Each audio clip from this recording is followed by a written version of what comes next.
IBN 7 हौसला है।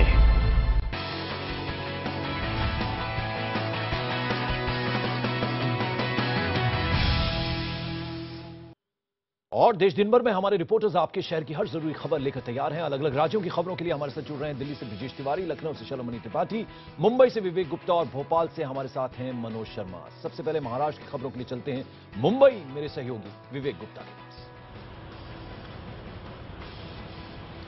मुंबई में दिन दहाड़े एटीएम वैन से 2 करोड़ रुपए लूट लिए गए। पुलिस को कानो खान इसकी खबर नहीं लगी। पुलिस को इस बात की जानकारी तब मिली जब बेहोश हुए कर्मचारी अस्पताल में भर्ती किए गए। मुंबई के पौश सांतराक्रूज इलाके में एटीएम वैन से 2 करोड़ रुपए की लूट ने शहर की तेज तर्रार पुलिस की पोल खोल दी है। इस इलाके में मुंबई का इंटरनेशनल एयरपोर्ट है। आतंकी हमलों की आशंका को देखते हुए मुंबई पुलिस इस पूरे इलाके की सख्त सुरक्षा का दावा करती है, लेकिन शुक्रवार शाम कुछ लुटेरों ने पुलिस की सुरक्षा में सेंध लगा दी। लूटपाट के वक्त वैन में 4 लोग सवार थे, जिनमें से सदर आलम नाम का एक शख्स फरार है। पुलिस के मुताबिक आलम ने अपने 4 साथियों के साथ मिलकर इस वारदात को अंजाम दिया है। पुलिस का कहना है कि आलम ने बहाना बनाकर पहले तो एटीएम वैन का रूट बदलवाया, उसके बाद उसने वैन में सवार दूसरे कर्मचारियों को कुछ पिलाया, जिसके बाद वो बेहोश हो गए। इसके बाद आलम ने पहले से मौजूद अपने साथियों के साथ मिलकर इस लूट को अंजाम दिया। मुंबई के मलाड इलाके में बीती रात एक भीषण आग लग गई। ये आग अंडर कंस्ट्रक्शन बिल्डिंग में लगी थी। फायर ब्रिगेड को ये आग बुझाने में 18 घंटे लग गए। पठानवाड़ी में ओंकार बिल्डर की निर्माणाधीन टावर में बीती रात 11 बजे आग लग गई।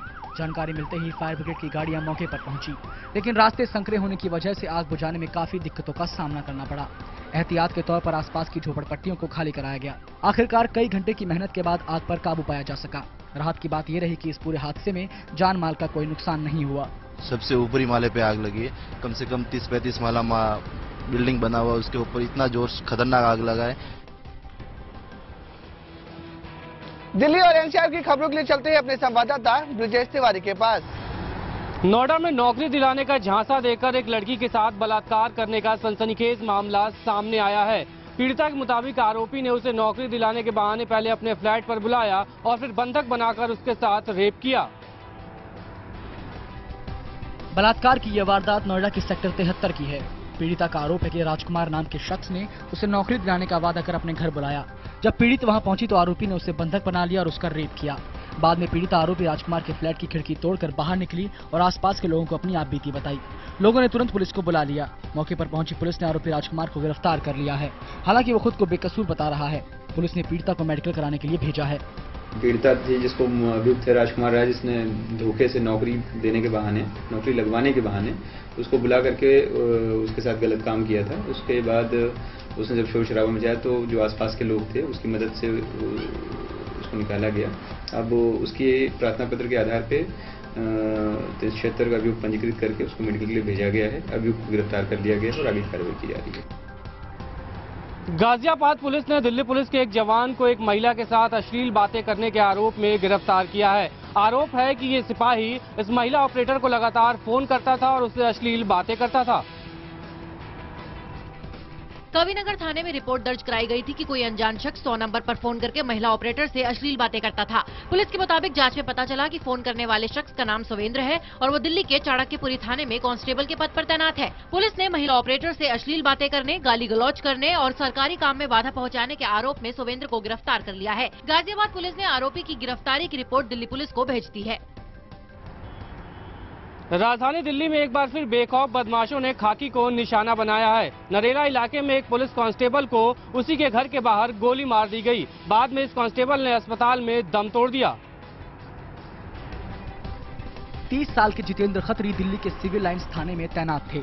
शुक्रवार रात ड्यूटी खत्म करने के बाद जब वो नरेला स्थित अपने घर पहुंचे तो पहले से घात लगाए बैठे बदमाशों ने जितेंद्र को गोली मार दी।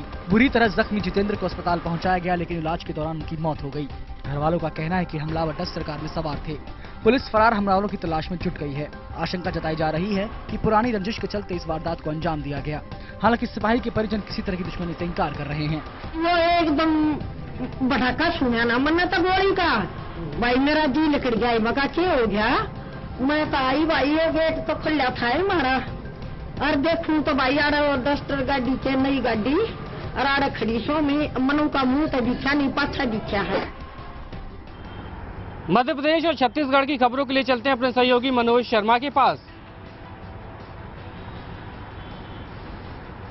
जबलपुर में एक पुलिस कांस्टेबल अपनी बहादुरी के चलते मिसाल बन गया है। गोंडवाना एक्सप्रेस में बम मिलने पर लोगों की जान बचाने के लिए वो बम उठाकर भागा और उसे एक तालाब में फेंक दिया। गोंडवाना एक्सप्रेस में मिले बम के पीछे एक बहादुर पुलिस वाले की कहानी सामने आ रही है। कांस्टेबल कमलेश कुमार त्रिपाठी के मुताबिक एक यात्री ने उन्हें सीट के नीचे बम रखे होने की सूचना दी थी। बम धमाका होने पर यात्रियों की जान जा सकती थी, इसलिए खतरे को भांपते हुए कमलेश ने अपनी जिंदगी दांव पर लगाने का फैसला किया। वो फौरन बम को झोले में रखकर भागा और उसे नजदीक के तालाब में फेंक दिया। हालांकि बाद में हुई जाँच में पुलिस ने बम को बेहद कम घातक बताया, लेकिन इस बात से अनजान कमलेश ने अपनी जान की जगह लोगों की जान की फिक्र की। इस बात की तारीफ सभी कर रहे हैं। उसमें तो 100 आदमी तो मारे ही जाते जो डब्बे में हैं। ये तो पूरा अंदाज था। मैं सोचा कि अकेला आदमी मर जाऊंगा तो ठीक है, लेकिन सबकी जिंदगी तो बच जाएगी। गोंडवाना एक्सप्रेस बम मामले की गुत्थी सुलझ गई है। रेलवे पुलिस के मुताबिक एक इंजीनियर ने अपनी बहन और बहनोई को फंसाने के लिए ट्रेन में बम रखा। रेलवे पुलिस ने गोंडवाना ट्रेन में बम रखने के आरोप में एक असिस्टेंट इंजीनियर विनीत कुमार को गिरफ्तार किया है। पुलिस के मुताबिक विनीत ने ये साजिश अपनी बहन और बहनोई को फंसाने के लिए रची थी। आरोप है कि विनीत ने दोनों को फंसाने के लिए झोले में बम रखा और कुछ दस्तावेज रख दिए, जिसमें आरोपी की बहन कमला कुमारी और बहनोई विजय कुमार सिंह का नाम था। विनीत ने इंटरनेट से प्रतिबंधित संगठन सिमी के लोगों के नाम लिखकर भी उसमें डाल दिए थे। पुलिस के मुताबिक आरोपी विनीत कई दिनों से जबलपुर में पहचान बदल कर रह रहा था। उसकी नीयत जो है, बेसिकली ज्यादा जो नीयत थी वो फंसाने की थी, और उसको फंसाने के लिए उसने उसके पास जो है एक कागज का एक बंडल छोड़ा हुआ था जिसमें ये सब नाम लिखे हुए हैं। मध्य प्रदेश के सागर जिले में 300 लोगों को शादी का झांसा देकर ठगे जाने का मामला सामने आया है। ठगों ने शादी सम्मेलन में शादी करवाने का वादा किया, मगर पैसे ऐंठ लिए। सागर के खुरई गांव में पर्चे बांटे गए, जिसमें सम्मेलन करके शादी करवाने का वादा था। लोगों ने पर्चे में लिखे गए नंबर पर फोन किया तो उनकी जानकारी लेकर खुद को वकील बताने वाला विजय सिंह नाम का शख्स उनके यहां पहुंचा। उसने लोगों से फॉर्म भरवाए और फीस के तौर पर 2100 से लेकर 5000 तक की फीस वसूली। सबसे कहा गया कि उज्जैन में समारोह होगा और उन्हें लेने के लिए खुरई में बस आएगी। तय दिन पर जब बस न आई और न ही किसी ने संपर्क किया, तब लोगों को ठगे जाने का पता चला।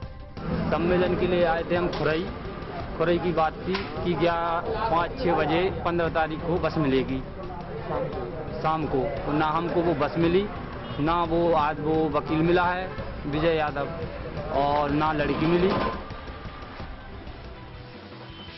देश दिन भर में उत्तर प्रदेश और उत्तराखंड की खबरों के लिए चलते हैं लखनऊ शलभ मणि त्रिपाठी के पास। करीब 1.5 साल पहले कुदरत ने केदारनाथ मंदिर के आसपास सब कुछ तबाह कर दिया था। फिलहाल ये इलाका कड़ाके की ठंड और बर्फबारी की चपेट में है। इसके बावजूद कुछ पुलिस वाले और सरकारी कर्मचारी पूरी मेहनत से इस इलाके के पुनर्निर्माण के काम में जुटे हुए हैं। चारों तरफ बर्फ की चादर, हाड़ कपाने वाली ठंड और इन सबके बीच सिर उठाए खड़े हैं बाबा केदारनाथ। 1.5 साल पहले आई तबाही के निशान अब भी नजर आते हैं। हालांकि बर्फ ने तबाही पर सफेद चादर डाल दी है, लेकिन इस कड़ाके की ठंड में भी मंदिर और उसके आसपास के इलाके में पुनर्निर्माण का काम जारी है। शून्य से कई डिग्री नीचे तापमान होने के बावजूद नेहरू पर्वतारोहण संस्थान के 350 कर्मचारी और पुलिसकर्मी यहाँ दिन रात डटे हुए हैं। गौरीकुंड से केदारनाथ पैदल मार्ग पर जगह जगह बर्फ जमी हुई है। ऐसे में हेलीकॉप्टर से लोगों को रसद और जरूरी सामान पहुंचाया जा रहा है। इसके लिए देश में बना सबसे ऊंचा हेलीपैड 11,700 फीट की ऊंचाई पर बनाया गया है। ये लोग दिन रात इसलिए काम कर रहे हैं ताकि फिर से बाबा केदारनाथ को बसाया जा सके और उत्तराखंड का पर्यटन उद्योग दोबारा पटरी पर लौट आए। बरेली में कुछ बदमाशों ने राष्ट्रीय स्तर की महिला हॉकी खिलाड़ी को अगवा करने की कोशिश की। आरोप है कि पहले तो इस महिला हॉकी खिलाड़ी के साथ छेड़खानी की गई। जब उसने विरोध किया तो उसका अपहरण करने का प्रयास किया गया। इज्जतनगर थाने में रहने वाली हॉकी की नेशनल प्लेयर आलमीन स्टेडियम से प्रैक्टिस करके वापस लौट रही थी। आलमीन का आरोप है कि इलाके के ही जिशान, जहीद और मुन्ने ने उसका रास्ता रोककर उसके साथ छेड़छाड़ की। तीनों ने उसे जबरन उठाना चाहा, तभी आलमीन की चीख पुकार सुनकर इलाके के लोग इकट्ठा हो गए और तीनों आरोपी वहां से फरार हो गए। बताया जा रहा है कि तीनों आरोपियों का आलमीन के परिवार से जमीन विवाद भी चल रहा है। आरोप है कि चंद दिनों पहले उन्होंने आलमीन की मां के साथ भी मारपीट की थी। मामला दर्ज कर पुलिस मामले की तफ्तीश में जुट गई है। इतना ज़्यादा कोहरा हो रहा था तो मैंने सोचा जल्दी चलना चाहिए घर पे, मतलब क्या है। तो मैं जब वहाँ से आ रही थी तो मैंने देखा ये 3 लोग एकदम इन्होंने अचानक से मुझे पकड़ लिया, घसीट के बाग में ले जाने लगे। तो वहाँ पर मुझे कुछ दिख नहीं रहा था एकदम, जो था मैं बहुत ज़्यादा, जब मुझे एकदम गाड़ी की आवाज़ टाइम नहीं लगी तो मैंने कहा बचा लो अंकल जी, कौन है भाई साहब, मुझे बचा लो। औरैया में तेज रफ्तार एक ट्रक ने एक स्कूली वैन में टक्कर मार दी। इस हादसे में 6 बच्चे घायल हो गए। डॉक्टरों के मुताबिक बच्चों की हालत खतरे से बाहर है। जैसे चौराहे पर उस वक्त अफरा तफरी मच गई जब बच्चों को लेकर स्कूल जा रही वैन पर पीछे से ट्रक ने टक्कर मार दी। टक्कर के बाद बच्चे दहशत में आ गए और चीख पुकार मच गई।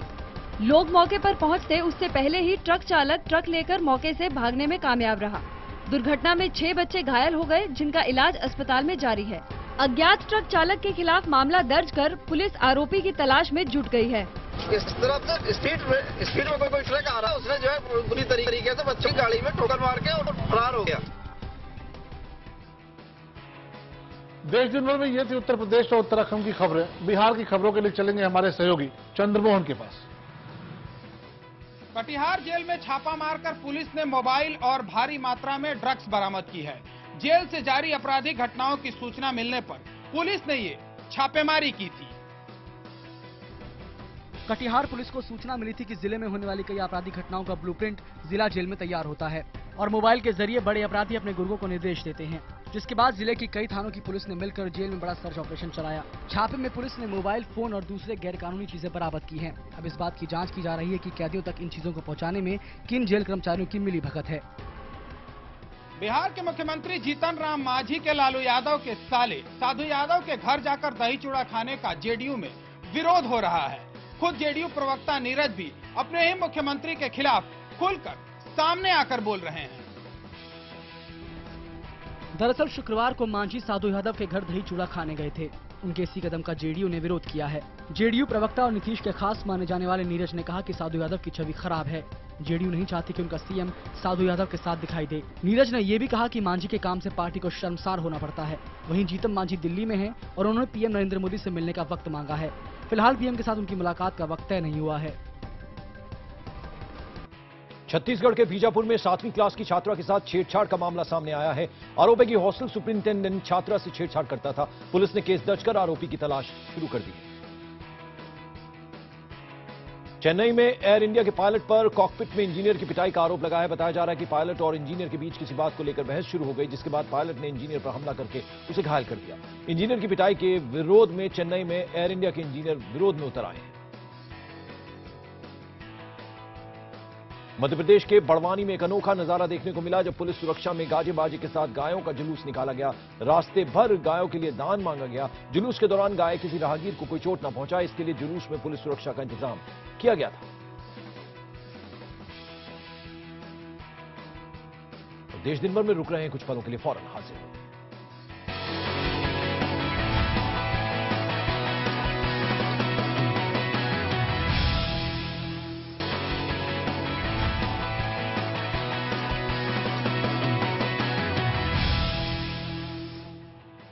आज से 10 साल बाद कैसी होगी भारत की तस्वीर और बात साल दर साल की ही क्यों?